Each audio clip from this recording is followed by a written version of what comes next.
Olá, tudo bom? Aqui é o Elton Vale e este é meu canal, certo? Nós iremos continuar a aula sobre a República de Cromwell, ok? Com a morte de Carlos I foi executado com a participação popular, tá certo? Há uma obra que faz parte da coleção de Granger em New York que mostra essa execução, né, do rei. Bom, Cromwell, ele, após assumir o governo, após assumir a república, ele se afasta de seus princípios, certo? Ele se afasta de seus princípios.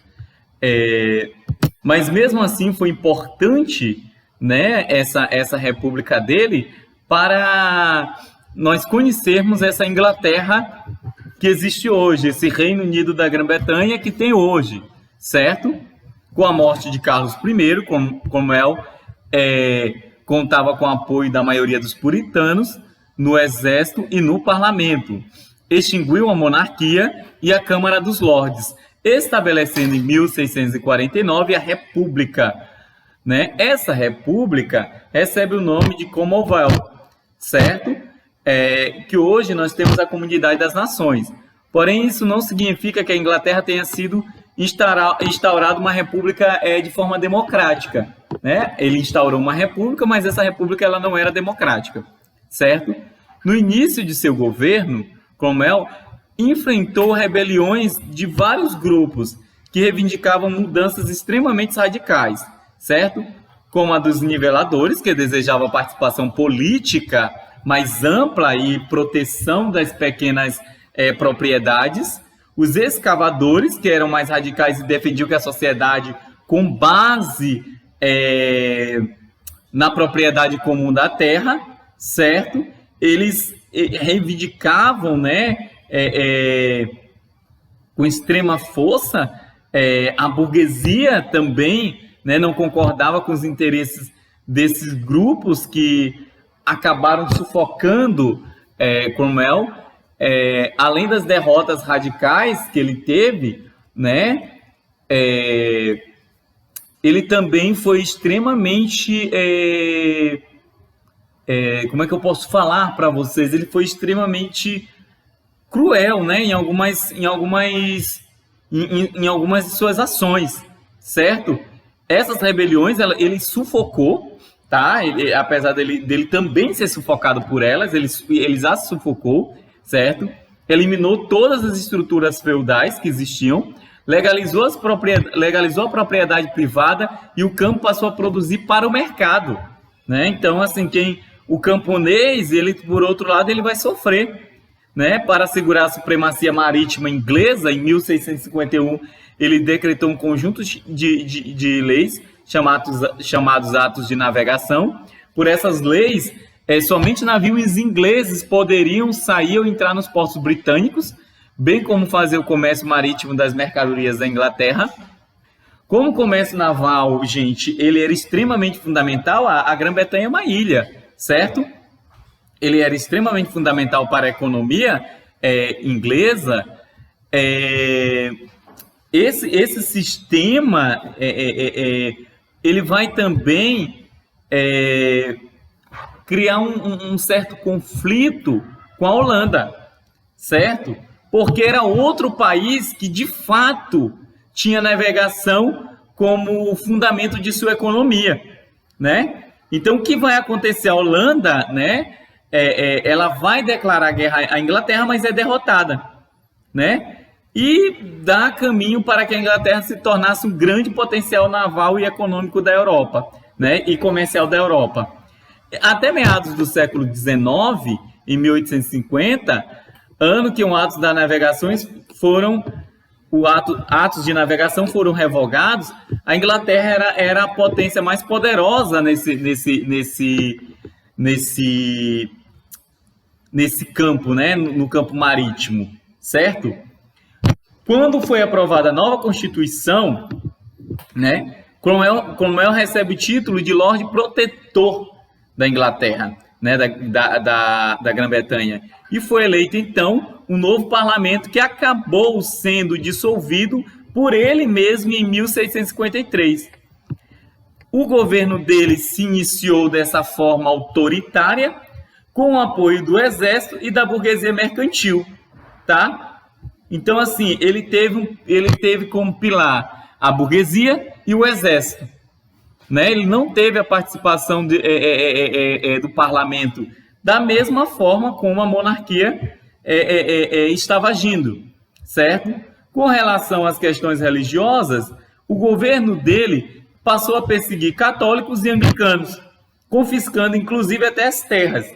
Em 1649, quando as guerras civis inglesas chegaram ao fim, Oliver Cromwell foi para a Irlanda para pacificar as revoltas religiosas daquela região. A maioria dos irlandeses eram católicos, certo? O que gerou um outro conflito, certo? E a maior parte do parlamento inglês era calvinistas, assim como Cromwell. Ao chegar à Irlanda, o general inglês ordenou um grande massacre. As tensões entre irlandeses e ingleses continuaram intensas por anos, deixando vestígios até nos dias atuais. Para vocês terem uma ideia, o IRA, né, o exército clandestino que declarou a independência da Irlanda, né, porque temos agora duas, né, Irlanda e Irlanda do Norte, ele vem, né, desse sentimento desde esse período, né?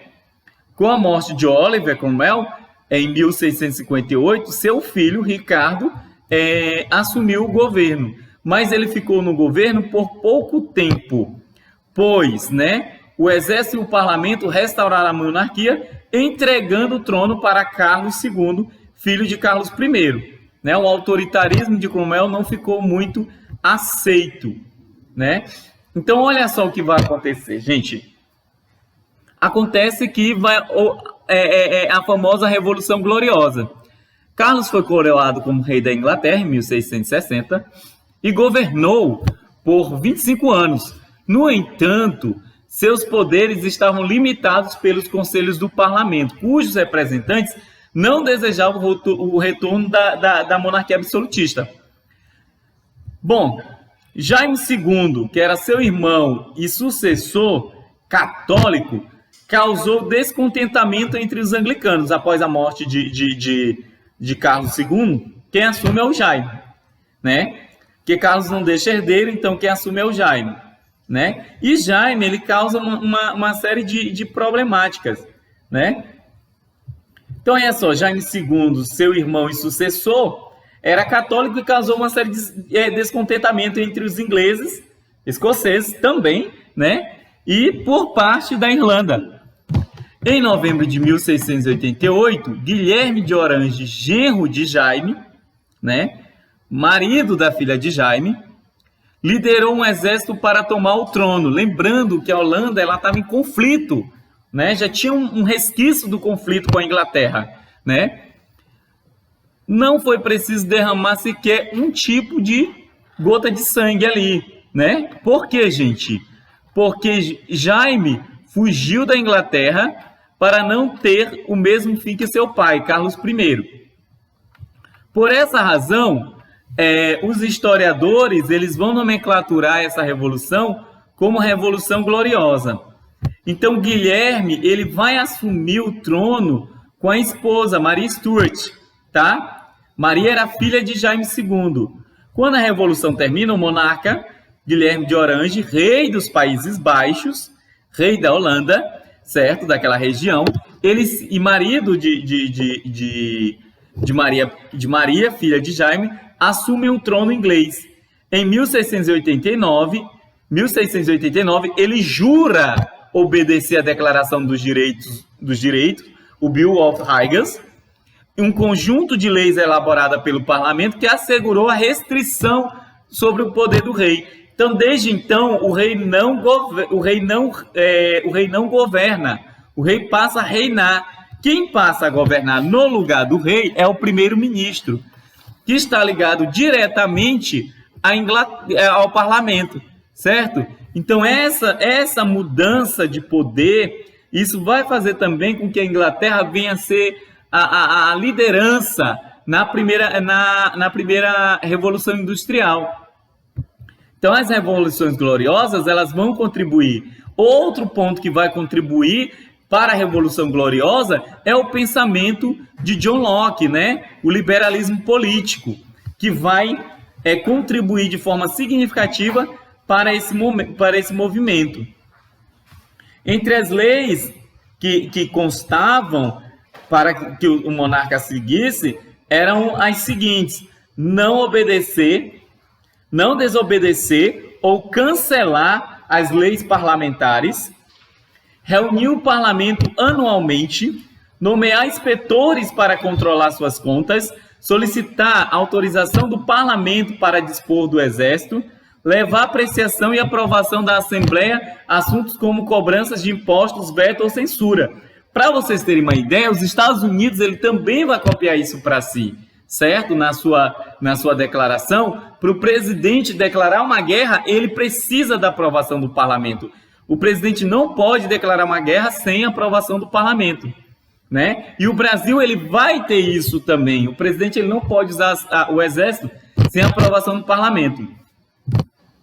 A Declaração dos Direitos não se limitava a restringir a autoridade dos reis, né? Também garantia alguns direitos como de liberdade aos cidadãos, tais como a liberdade individual, o princípio da felicidade imposto por John Locke, e de propriedade e manutenção do habeas corpus, por exemplo, e do júri popular e liberdade de imprensa, dentre outros. Então, a Revolução ela foi de suma importância, né, para o fim da teoria do direito divino dos reis.